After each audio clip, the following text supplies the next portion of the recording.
Yes, good morning everyone.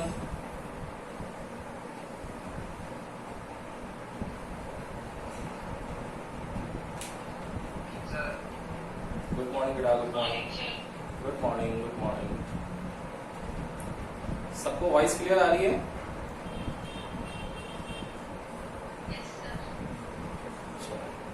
तो आज हम लोग चैप्टर स्टार्ट करते हैं. न्यू चैप्टर है अपना, चैप्टर नंबर 7. कल हम लोगों ने चैप्टर नंबर 6 कंप्लीट कर लिया था. वहां तक कोई डाउट है तो बोलो बेटा, किसी को है क्या? नहीं है? तो आज न्यू चैप्टर है, chapter number 7, system of particle and rotational motion. System of particle and rotational motion क्या होता है ये वो देखते हैं. अब देखो वन बाय वन देखेंगे सब चीजें एक साथ. आप लोगों को सबसे पहले वही जो हर बार आप लोगों को पैटर्न समझ में आ गया होगा अब तक, कि मैं हर बार आप लोगों को चैप्टर नेम क्लियर करता हूं. सबसे पहले वही चैप्टर नेम क्लियर करते हैं कि इस चैप्टर का मीनिंग क्या है. देखो, सिस्टम ऑफ पार्टिकल मतलब मोर देन वन पार्टिकल के बारे में स्टडी करनी होगी, एनालिसिस करना होगा. एंड उन सब पार्टिकल्स के साथ साथ किसका एनालिसिस करना है? रोटेशनल मोशन का, कि ऑब्जेक्ट जो है वो रोटेशनल मोशन. चैप्टर नंबर 3 मैंने आप लोगों को डिफाइन बताई थी, translatory motion, rotational motion. Translatory motion था स्ट्रेट लाइन एंड रोटेशनल था एक फिक्स्ड एक्सिस के अराउंड. याद है क्या आप लोगों को? इतना है. तो आज हम लोग उसी के बारे में वहीं से स्टार्ट करेंगे. सबसे पहले इस चैप्टर में बेटा कुछ डिफाइंस आती है. उन डिफाइंस में फर्स्ट डिफाइन आती है rigid body.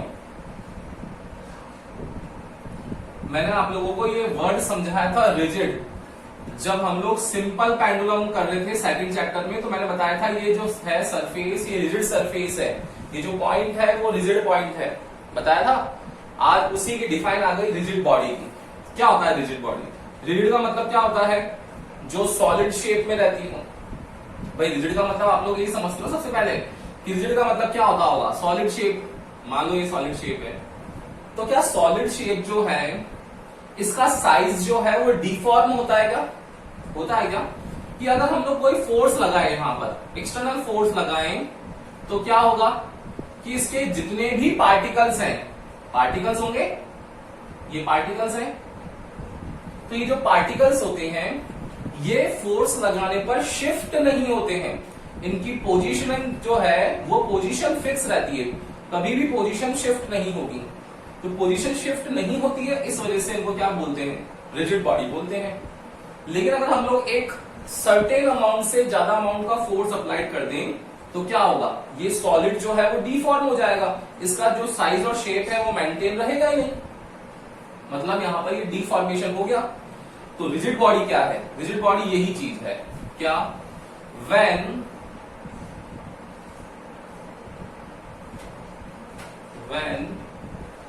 a certain force, और एंगुलर फोर्स को क्या बोलते हैं बेटा? मैंने आपको याद है तो बताया था एंगुलर फोर्स. टॉर्क बोलते हैं क्या इसको? सेकंड चैप्टर पढ़ना पड़ेगा सब कुछ. When a certain force or torque is applied on an object,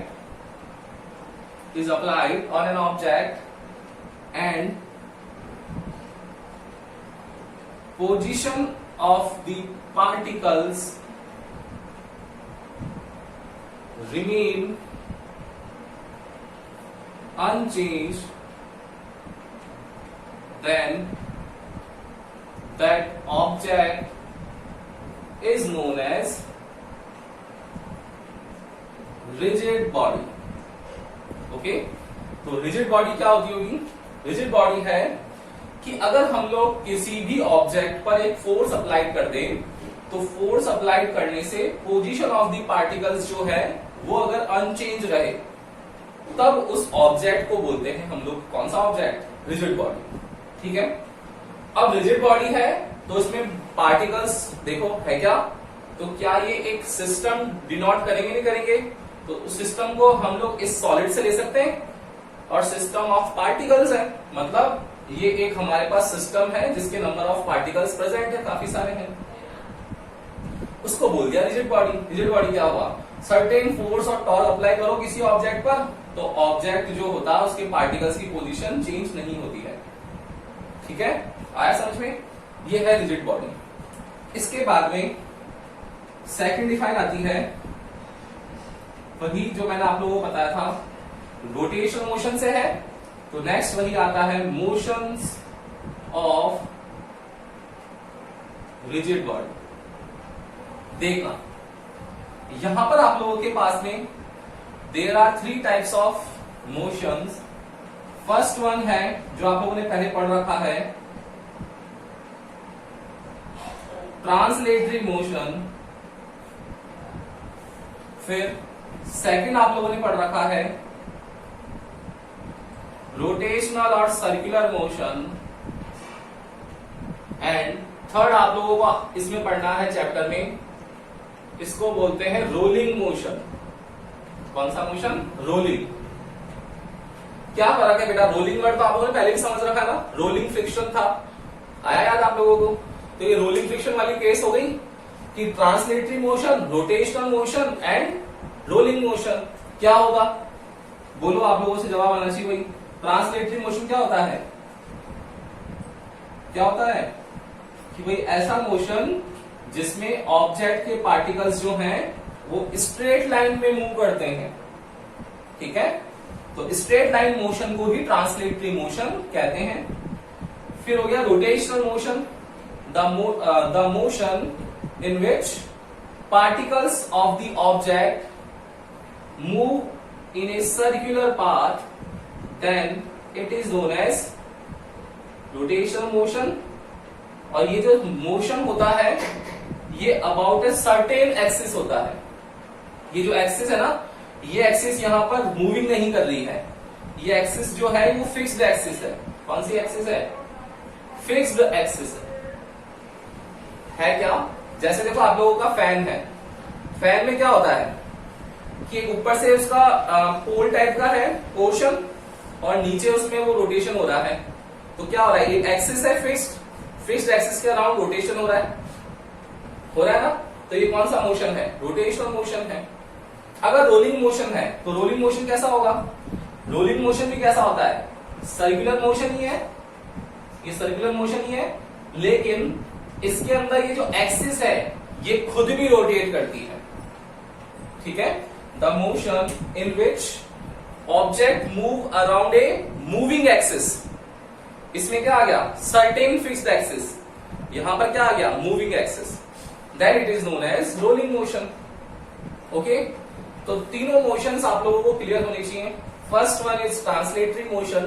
translatory motion में क्या होगा कि objects move in a certain line, okay, या सर्टेन पाथ या straight path. Rotational motion, rotational motion क्या होगा कि object move around a fixed axis in circular path, okay. And rolling motion में क्या होगा, object moves around a moving axis, then it is known as rolling motion. Yes और no, clear हुआ क्या ये, बोलो भाई एक बार बताओ। सबको क्लियर हो गया ना, डिफाइन से देखो, इजी सी डिफाइन से बेटा। रिजिड बॉडी, मूवमेंट भी होता पार्टिकल्स का। अब जो मूवमेंट हो रहा है उसके बेसिस पर motion, straight line, fixed axis, rotating axis. Okay, ले लो एक बार इसका स्क्रीनशॉट। फिर हम लोग अब नई डिफाइन में चलते हैं जो इस चैप्टर में स्टार्टिंग है। यहां से ये डिफाइन से केवल इस चैप्टर का स्टार्ट करते हैं। ले लिया स्क्रीनशॉट। इसमें सबसे पहले आता है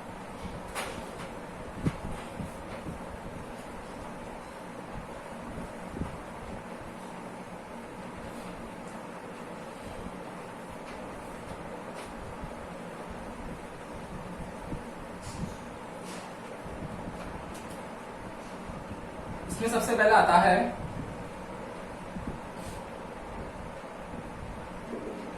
सेंटर ऑफ मास।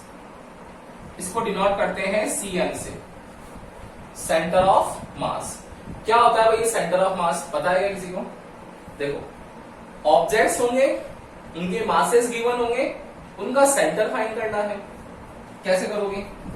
अगर आप लोगों के पास में यूनिफॉर्म ऑब्जेक्ट्स हैं, लेट सपोज आप लोगों के पास क्यूब है, ये क्यूब है, तो आपको सबको पता है इसका सर्टेन पॉइंट जो होगा, सेंटर पॉइंट ये वाला होगा। क्यूबॉइड है, अगर आप लोग जिस रूम में बैठे हो वो रूम की शेप क्यूबॉइड की फॉर्म में हो सकती है। ये देखो क्यूबॉइड फॉर्म में, इसका भी सेंटर क्या होगा आपको पता ही है, इसका सेंटर मिड वाला पॉइंट है इसका। अगर एक स्फेरिकल शेप है ऑब्जेक्ट की तो इसका सेंटर क्या होगा, ये होगा। अगर एक सिलेंडर है तो इसका सेंटर पॉइंट क्या होगा, सिलेंडर का सर्टेन पॉइंट क्या होगा बताओ, ये होगा। ठीक है ना। अब देखना, ये एक ऑब्जेक्ट है, क्या सिलेंड्रिकल पोर्शन में है क्या बेटा, है ना। अब सोचो, मुझे सब जने बताना कि इस ऑब्जेक्ट के 3 पोर्शन कौन कौन से हैं। आप सबको दिखेगा कि इस मार्कर का फर्स्ट पोर्शन है इसका टॉप व्यू, ये वाला जो है टॉप पोर्शन, देन है नेक्स्ट बॉटम पोर्शन, और फिर है ये मिडल वाला। 3 है ना। अगर मुझे इस ऑब्जेक्ट को मोशन की कंडीशन में लाना है, चाहे मोशन मेरा ट्रांसलेटरी हो, रोटेशनल हो, रोलिंग हो, मुझे क्या करना पड़ेगा, देखना। अगर मैं इसके जो ऊपर वाला पॉइंट है उस पर अगर फोर्स लगाता हूं, देखो, तो ऊपर फोर्स लगाने सब ने अपना जो पेन है आप लोगों के हाथ में, उसको पकड़ करके देखो और फोर्स लगाओ। अगर आप उसको मूविंग कराओगे तो वो सेंटर के अराउंड है ना, तो वो ऐसे झुक जाएगा, हो गया टिल्ट। अगर आप लोग उसको नीचे से फोर्स लगाओगे इसके बॉटम पॉइंट पर तो वो ऐसे झुक जाएगा। लेकिन अगर आप लोग इसके सेंटर पॉइंट पर फोर्स लगाओगे तो सेंटर पॉइंट पे फोर्स लगाने से ये पूरा का पूरा जो ऑब्जेक्ट है ये मूविंग करता हुआ दिखेगा आपको। यस और नो, मानते हो ना चीज कि अगर हम लोग इस ऑब्जेक्ट के सेंटर पर फोर्स लगाएंगे तो सेंटर पर फोर्स लगाने पर पूरा का पूरा ये मूव करेगा, टॉप पॉइंट और बॉटम पॉइंट पे नहीं करने वाला है। मूव करता है तो टिल्ट हो जाता है। ठीक है ना। इसका मतलब क्या हुआ कि ये जो मार्कर है, इस मार्कर का टोटल जो मास है ना, वो टोटल मास कहां कॉन्सेंट्रेट हुआ, इसके सेंटर पे। इसके सेंटर पे टोटल मास कॉन्सेंट्रेट है, इस वजह से ये मूविंग कर रहा है। आप लोग अपने फ्रेंड सर्किल में जब फ्रेंड्स बैठे होते हो क्या करते हो, मान लो कोई खड़ा है, उसको आकर के आप शोल्डर्स पे धक्का दो तो क्या करोगे, जैसे पुश किया आप लोगों ने वो आगे की तरफ झुक जाएगा। आप जैसे उसके पांव पे मारो वो नीचे की तरफ झुक जाएगा। लेकिन अगर आप लोग उसको वेस्ट से पकड़ो उसकी और वेस्ट से पकड़ करके उसका से मूविंग कराओ तो आगे पीछे हिल जाएगा वो, होगा ना। क्यों, ह्यूमन बॉडी का टोटल मास कॉन्सेंट्रेट है लेवल पे, है ना। वही सारी खेल है ये, जनरल सा कॉमन सेंस है जो आप लोगों को सबको पता है, लेकिन उस डिफाइन में आज आया आप लोगों के सामने कि सेंटर ऑफ मास क्या है। सेंटर ऑफ मास है कि आप लोगों के पास जितने भी ऑब्जेक्ट्स हैं, यूनिफॉर्म ऑब्जेक्ट्स, उन यूनिफॉर्म ऑब्जेक्ट्स का मास जो होता है वो उनके सेंटर पे प्रेजेंट होता है। तो आप लोगों के दिमाग में आएगा कि सर नॉन यूनिफॉर्म का क्या होगा। नॉन यूनिफॉर्म का पता नहीं है तो पता कर लेंगे हम लोग, कोई ना कोई मेथड होता होगा, उस मेथड के बारे में एनालिसिस करना है। तो दिमाग में यही आ चाहिए कि सर यूनिफॉर्म का क्यों नहीं किया। यूनिफॉर्म का वही ऑटोमेटिक अंडरस्टूड है कि सेंटर में प्रेजेंट है, हम लोग सेंटर में डायगोनल ड्रॉ करेंगे और डायगोनल से उसका मिड पॉइंट निकाल लेंगे। बताओ भाई, क्या ये अगर स्क्वायर फॉर्म है तो यहाँ सेंटर नहीं निकाल सकते क्या, सब जगह निकाल सकते हैं कि सर एक साइड दे दो, हम लोग इसके डायगोनल्स निकाल लेंगे और डायगोनल का हाफ कर देंगे, सेंटर पॉइंट आ जाएगा हमारा, कोऑर्डिनेट निकाल लेंगे हम लोग, है ना। तो सब जगह कर सकते हैं, सेंटर वाली कहानी सब कर सकते हैं। मेन सारा खेल किसका होगा, नॉन यूनिफॉर्म का। मैंने दे दिया आपको ये नॉन यूनिफॉर्म, ये दे दिया। अब निकालो सेंटर, किस किस में ताकत है कि निकाल के दिखा देगा, पता ही नहीं किसी को। कोई बोलेगा सर यहां है, कोई बोलेगा सर यहां है, कोई बोलेगा यहां है, कोई बोलेगा यहां है। अरे जितने स्टूडेंट्स है उतने ही ओपिनियंस है सबके अपने अपने, ठीक है ना। समझ रहे हो कहने का मतलब कि यहाँ पर सेंटर ऑफ मास जो है वो नॉन यूनिफॉर्म का निकालना जरूरी होता है। यूनिफॉर्म्स के तो हमको पता ही होते हैं। अब देखो एक वेइंग सिस्टम, देखो तराजू देखा सबने, वेइंग सिस्टम वो नहीं जो इलेक्ट्रॉनिक वेइंग सिस्टम आ रहा है आजकल, वो नहीं, तराजू। कभी मार्केट में कुछ लेने गए हो तो देखना वो क्या करते हैं, उनके जो दो ऐसे कुछ रखने के होते हैं कंटेनर टाइप के, उसमें जैसे सामान रखते हैं तो एक तरफ वेट होता है, एक तरफ जो भी हम लोग लेने वाले हैं वो होता है, और वो जैसे इसको बीच में से उठाते हैं तो बीच में एक निडल टाइप होती है, वो इस तरफ और इस तरफ मूविंग करती है, और अगर बैलेंस है दोनों का वेट तो वो मिड में आ जाती है। होता है ना? क्या हुआ कि जैसे ही दोनों का वेट जो है वो सेम हो गया तो उसको सेंटर में से उठाएंगे हम लोग तो वो सेंटर में से इक्वल इक्वल उठेगा, लेकिन जैसे जिसका मास ज्यादा हो गया वो क्या होगा, उसी तरफ शिफ्ट हो जाएगा। हो जाएगा ना? मानते हो? अब देखो इसके आगे की और चीज बताता हूं मैं, डीप चीज। देखो अगर आप लोगों के पास जितने भी केमिकल सब्सटेंसेस हैं, let suppose chlorine and chlorine है, तो मुझे बताओ बेटा कि क्लोरीन और क्लोरीन का जो टोटल नंबर ऑफ इलेक्ट्रॉन्स है, इलेक्ट्रॉनिक कॉन्फ़िगरेशन है, क्या दोनों में इक्वल है या नहीं है? है ना भाई? दोनों में इक्वल है ना?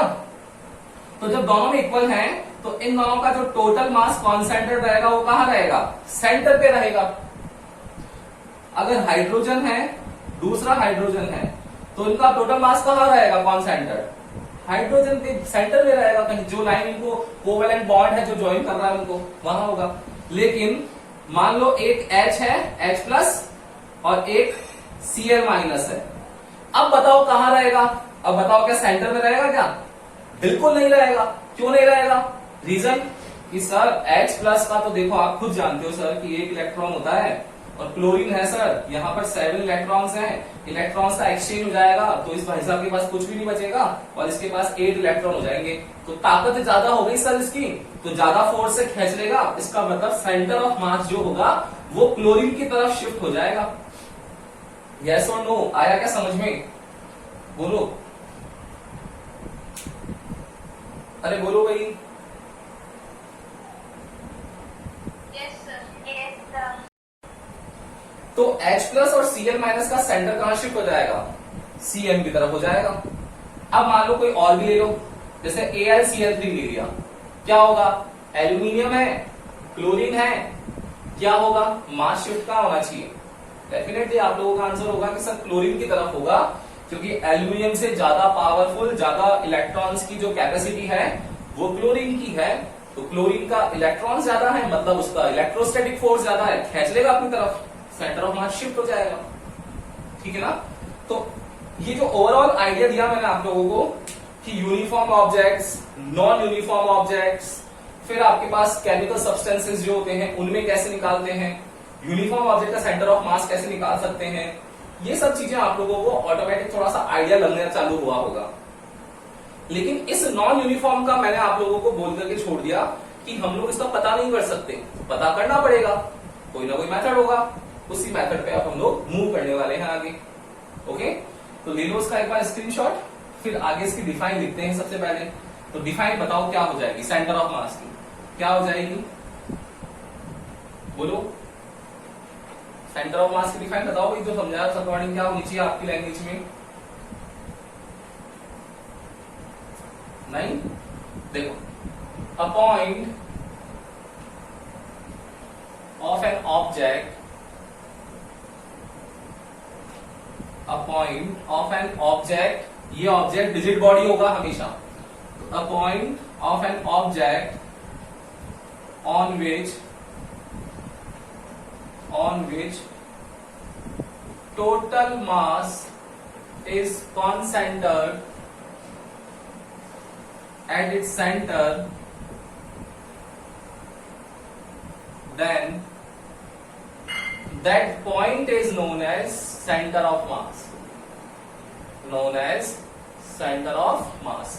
पॉइंट है, सेंटर ऑफ मास, मास के बारे में नहीं है कि मास का सेंटर, ये उस पॉइंट के बारे में बता रहा है कि भाई जो टोटल मास है उसका टोटल मास, इस ऑब्जेक्ट का टोटल मास कहां कॉन्सेंट्रेट है, वो सेंटर ऑफ मास है।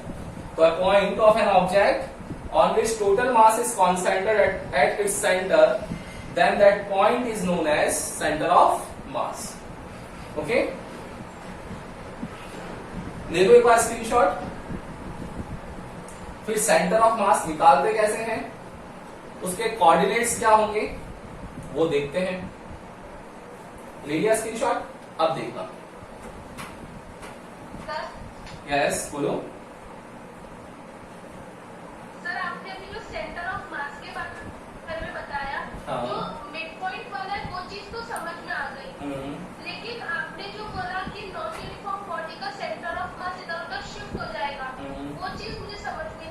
हाँ तो वही तो ना, वो तो मैंने समझाई नहीं ना बेटा, कि अगर नॉन यूनिफॉर्म है ना, जैसे ये है, तो उसका सेंटर ऑफ मास कैसे निकालेंगे, पता ही नहीं ना अपने को, ये मुझे भी नहीं पता, अभी तक की क्लास नहीं पता है।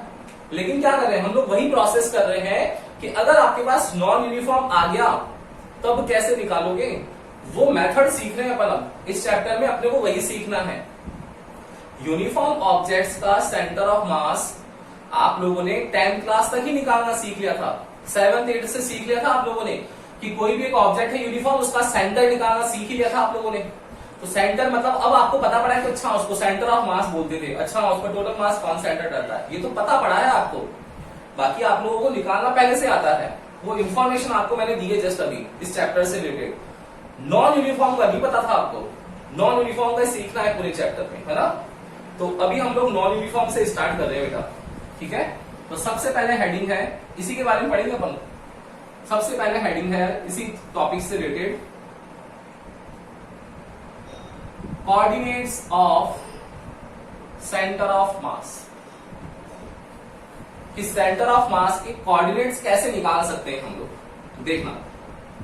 लेट्स सपोज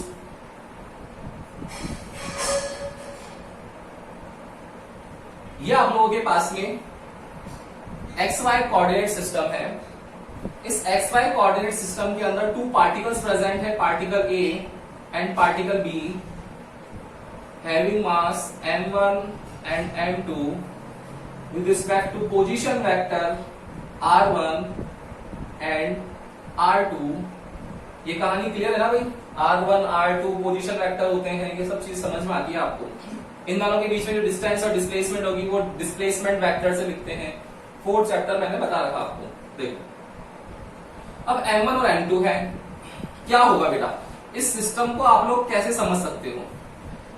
क्या आप लोगों को ये लगता है कि r1 और r2 पॉइंट m1 और m2 की डिस्टेंस है, मानते हो क्या, डिस्टेंस मानते हो या पोजीशन मानते हो। पहले तो डिस्टेंस और पोजीशन में क्लियर करो वर्ड में। जो पॉइंट A और B है उसकी इस ओरिजिन के रिस्पेक्ट में r1 और r2 डिस्टेंस है या उनकी पोजीशन है, बताओ। पोजीशन है ना, क्योंकि मान लो मैंने इस पॉइंट A के कोऑर्डिनेट लिए 2 और 3, अरे तो डिस्टेंस तो ये हुई है 2 और 3, तो यहां पर x पे पहले आप डिस्टेंस चलो 2 पर, फिर 3 पर चलो, फिर उसको मिला दो, तो ये ये जो है ना ये डिस्टेंस है, ये तो पोजीशन है कि वो 2 और 3 की जो डिस्टेंस निकाली है उसकी पोजीशन क्या आई है, तो पोजीशन है। फर्स्ट चीज ये याद रखनी है आपको। मैक्सिमम बच्चों को डाउट होता है कि बोलते हैं डिस्टेंस निकालो बेटा, तो वो डिस्टेंस बोलते हैं कि सर ये पोजीशन डिस्टेंस है, नहीं है।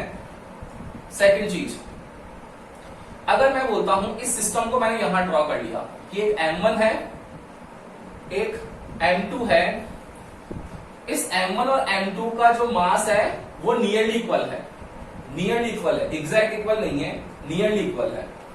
तो मुझे ये बताओ बेटा कि जब नियरली इक्वल है तो टोटल इसका जो डिस्टेंस है वो r है, तो जब दोनों इक्वल नहीं है तो r/2 पे तो नहीं होगा, ये तो समझ में आ गया ना भाई, कि अगर टोटल r है तो r/2 पे तो नहीं होगा, क्यों, क्योंकि मासेस डिफरेंट है। तो कहां होगा, थोड़ा बहुत इधर उधर ऊपर शिफ्ट होगा। मान लिया मैंने सेंटर ऑफ मास इस तरफ शिफ्ट है थोड़ा सा, उस पॉइंट m1 की जो सेंटर ऑफ मास से डिस्टेंस है वो कितनी है, r1, और इस m2 की जो है वो है कितनी, r2, ठीक है। अब अगर मैं यहां से m1 और m2 में से ये बोल दिया है कि भाई अगर यहां पर आपके पास सेंटर ऑफ मास है, इसका मतलब होगा कि अगर मैं इसको इस पॉइंट से ऊपर उठा दूं तो ये पूरा का पूरा सिस्टम जो है वो इक्विलिब्रियम कंडीशन में ऊपर उठ जाना चाहिए, लिफ्ट कर देना चाहिए, ऐसा होगा। किसी तरफ शिफ्ट थोड़ी होगा, किसी भी तरफ वो झुकेगा नहीं, क्यों, क्योंकि मैंने सेंटर ऑफ मास से उठाया उसको। अगर मैं m1 से उठाता तो हो सकता था वो m2 की ओर झुक जाए, अगर मैं m2 से उठाता तो हो सकता है वो m1 की ओर शिफ्ट हो जाता, लेकिन मैंने सेंटर ऑफ मास से उठाया, इट मींस वो इक्विलिब्रियम कंडीशन के अंदर ही लिफ्ट हुआ होगा। देखो यहां पर भी तो वही कंडीशन है, मासेस है m1 m2, तो इन मासेस m1 और m2 का जो टोटल मास होगा वो कहां रहेगा, सेंटर पे रहेगा। मैंने सेंटर का मास ले लिया m, ये सेंटर ऑफ मास है, ये सेंटर ऑफ मास है, ये भी सेंटर ऑफ मास है, इसका टोटल मास ले लिया मैंने m, इसका भी ले लिया m। तो आप बोलोगे सर इसकी भी तो पोजीशन होगी, इसकी भी तो पोजीशन है, इसकी पोजीशन यहां से ये है, इसकी यहां से है, ये ज्वाइन कर लो। तो R1 और R2 का जो पोजीशनिंग पॉइंट होगा वो क्या आ गया, R आ गया। ये लो, ये R किसकी आई है, RCM आया है। ठीक है, तो इन दोनों का टोटल मास जो होगा वो कितना होगा, कोई बता सकता है मुझे?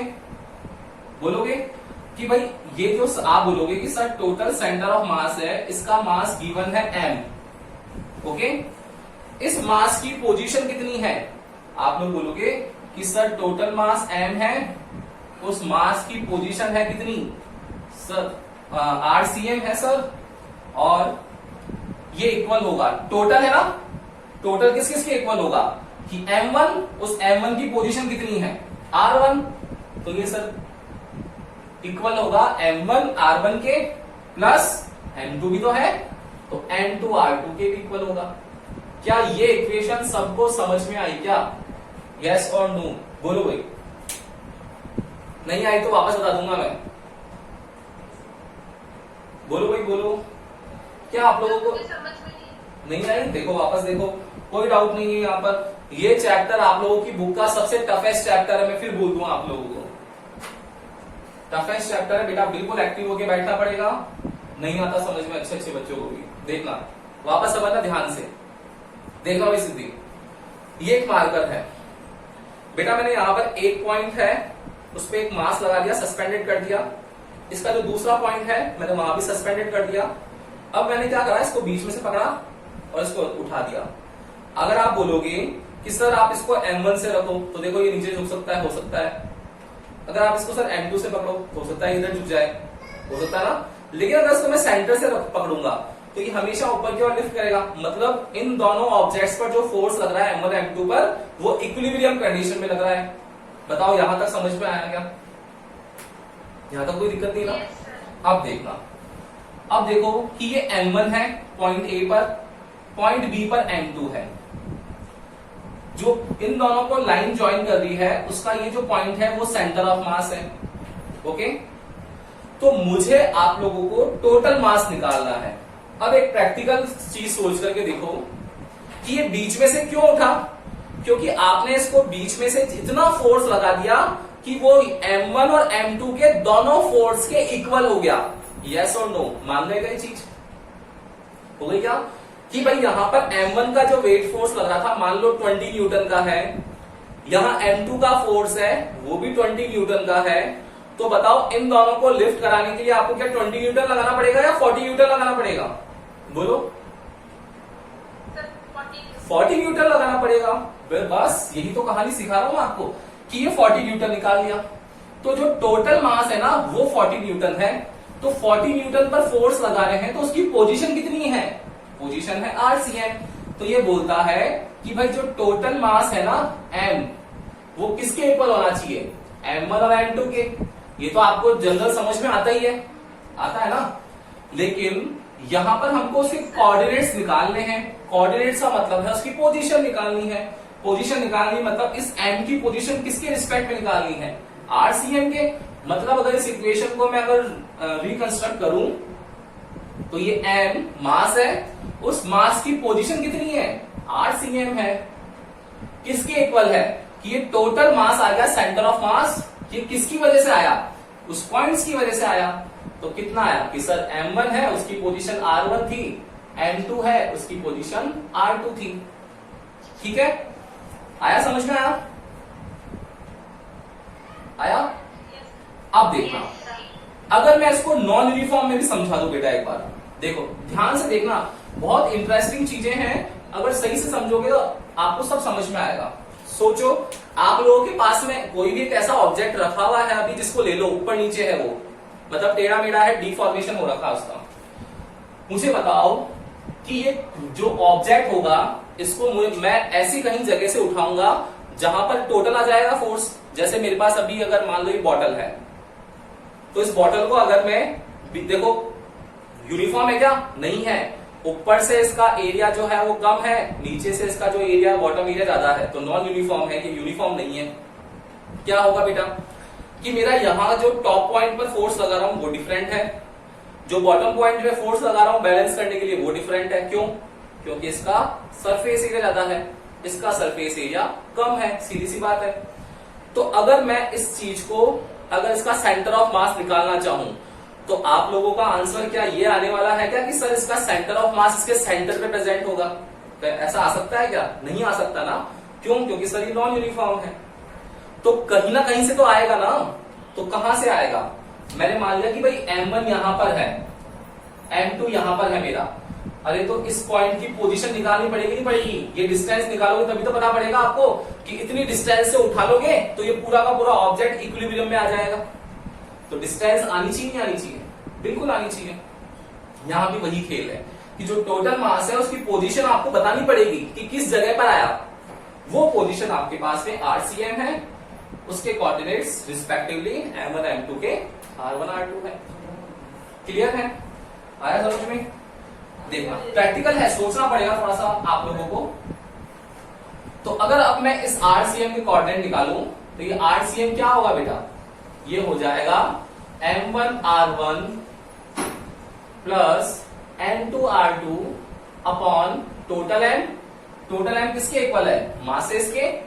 तो क्या हम लोग इसको ये भी लिख सकते हैं M1 R1 plus M2 R2 upon M1 plus M2। Total mass M क्या था? M1 प्लस M2 है। ये आप लोगों के पास में आंसर आ गया RCM का। आया क्या समझ यहां तक? बोलो, आया? Yes, sir. अब देखना, आज फ्राइडे है, सैटरडे संडे 2 दिन है आप लोगों के पास में। केवल ये जो पूरा पढ़ा है ना आप लोगों ने, ये आप इसको पूरा वीडियो एक बार देखना है बेटा। इतना इतना समझ लो। अगर स्टार्टिंग का ये पोर्शन समझ में आया ना आप लोगों को, तो मैं आप लोगों को इसमें हायर लेवल पे लेके जा सकता हूं। बाकी जो एनसीईआरटी बुक का है उतना उतना ही पढ़ा करके छोड़ देंगे भाई, क्योंकि ये चैप्टर आप लोग अपने सीनियर से भी पूछना, सब बोलते हैं कि भाई पूरी टोटल 15 चैप्टर में से 7 चैप्टर जो है वो थोड़ा सा टफ लगता है सबको। लेकिन टफ है नहीं। जो वर्चुअली सोच सकता है, इमेजिन कर सकता है चीजों को, तो इमेजिन करने वाला इंसान तो बहुत अच्छे से समझेगा। अब जो इमेजिन ही नहीं करेगा उसके लिए थोड़ा सा टफ रहेगा। ये मैं अपना अनुभव बता देता हूँ आप लोगों को कि मैंने ये देखा है बच्चों के अंदर, जो बच्चे इमेजिन कर लेते हैं अच्छे से, वो उनको चैप्टर समझने में दिक्कत नहीं होती है। ठीक है ना? तो एक बार पूरा वीडियो देखना। मैं जानबूझ के यहाँ पे छोड़ रहा हूँ आप लोगों को, क्योंकि इसके आगे कोऑर्डिनेट्स और निकालने हैं मुझे। इतना आप लोगों को अगर आ गया तो मैं आगे आप लोगों को इसके आगे और डिटेल में समझा दूंगा। ठीक है ना? वीडियो देखना, जहां भी डाउट आए बिना हेजिटेशन के आप लोग मंडे को पूछना, मैं आपको क्लियर कर दूंगा। ओके? नहीं आएगा मैं पूरा वापस पढ़ा दूंगा। क्या लगेगा? 30-35 मिनट लगेंगे, लेकिन समझ में तो आएगा। तो पढ़ना बेटा। ओके? Good day.